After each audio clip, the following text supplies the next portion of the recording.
Кобыла медиа ұсынады. Кубаев Әділхан ұстаздың Құран тәжвид дәрістері. Ассаламу алейкум, бисмилля. Келесі сабақ бізде ол лавзатулла. Яғни лавзатулла дегеніміз Алланың есіміне лавзатулла аталады. Ол дегеніміз ережесі былай. Жалпылама Алла деген сөз.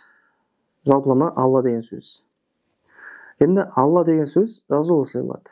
Енді Алла деген сөздің алдында бізде сөз болуы мүмкін, немесе әріп қосылуы мүмкін. Сол кезде Алла деген сөздің жуан немесе жіңішке оқуына байланысты болады. Мысалы үшін, егерде Алла деген сөздің алдындағы сөздің немесе жалпы әріп ең соңғы, яғни Алла деген сөздің алдыңғы сөздің ең соңғы әрпі фатха болатын болса, немесе домма болатын болса, онда бізде Алла деген сөзіміз жуан оқылмақ. Мысалға, Валлаху,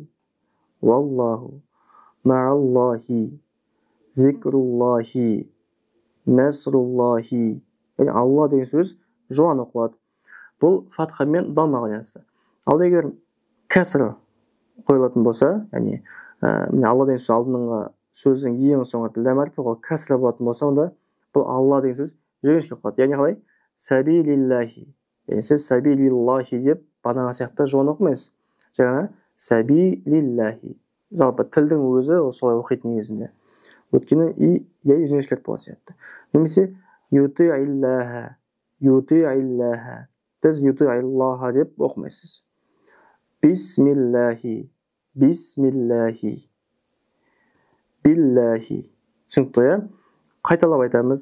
Алла деген сөздің алдыңғы сөздің соңғы әрпі, немесе жалпы Алла деген сөздің алдыңғы әріп, егер фатха немесе домма болатын болса, Алла деген сөз жуан оқылады. Ал егер кәсір болатын болса, онда Алла деген сөз жіңішке оқылады екен. Жақсы, көп рахмет. Ассаламу алейкум, рахматуллахи ва баракатух.